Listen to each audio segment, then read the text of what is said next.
nama saya Andi Irda Guswatiani, NIM 240501 50028. Selamat menyaksikan.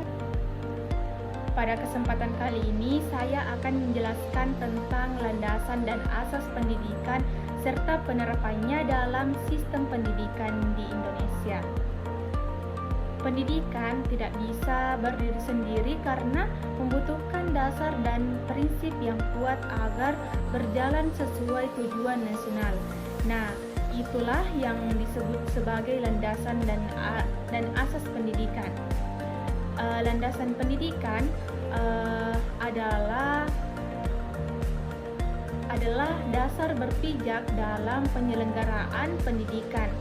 Menurut Hasbullah, tahun 2019 ada beberapa jenis landasan pendidikan, yaitu yang pertama landasan filosofis, yaitu dasar yang bersumber dari Pancasila. Artinya pendidikan di Indonesia harus membentuk manusia yang beriman, berakhlak, dan berkepribadian luhur sesuai dengan nilai-nilai Pancasila. Yang kedua, landasan sosiologis. Pendidikan harus menyelesaikan dengan kehidupan masyarakat. Contohnya, sekolah di daerah pesisir bisa menyelesaikan pembelajaran dengan budaya dan mata pencarian masyarakat nelayan.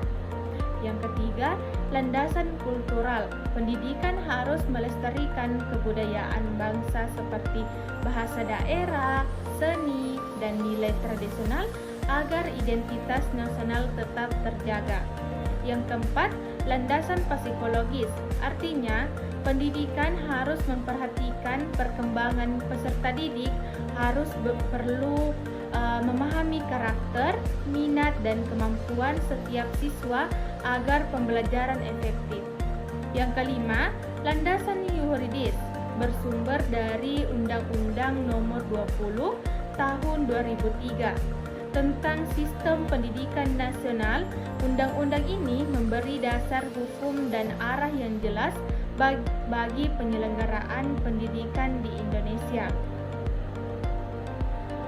Asas pendidikan.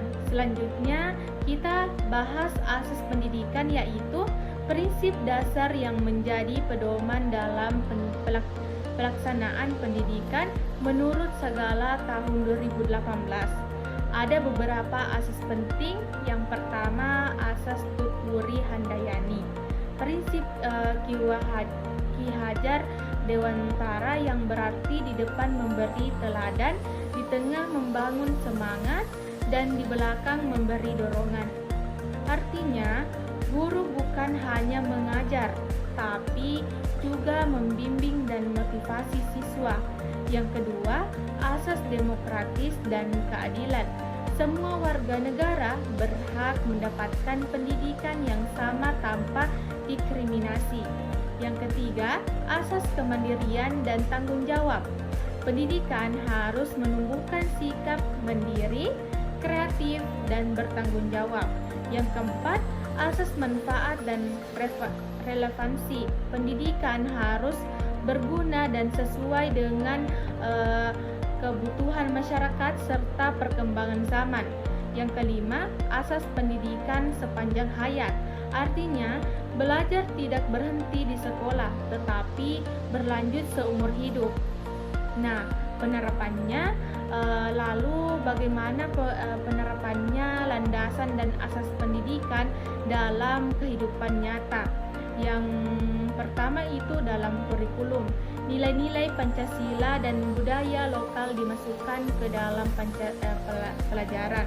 Yang kedua, dalam pembelajaran, guru menerapkan asas Tutwuri Handayani dengan menjadi teladan dan bimbingan. Yang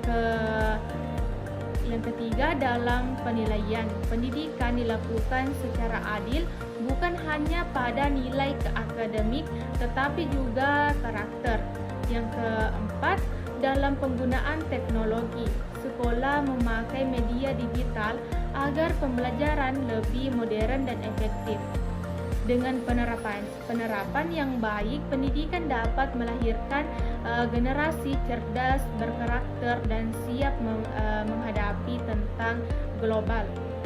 Jadi bisa disimpulkan bahwa landasan pendidikan adalah dasar arah pendidikan, sedangkan asas pendidikan adalah prinsip yang menuntut pelaksanaannya. Kedua saling melengkapi agar sistem pendidikan di Indonesia berjalan seimbang antara pengetahuan dan karakter dan nilai-nilai kemanusiaan.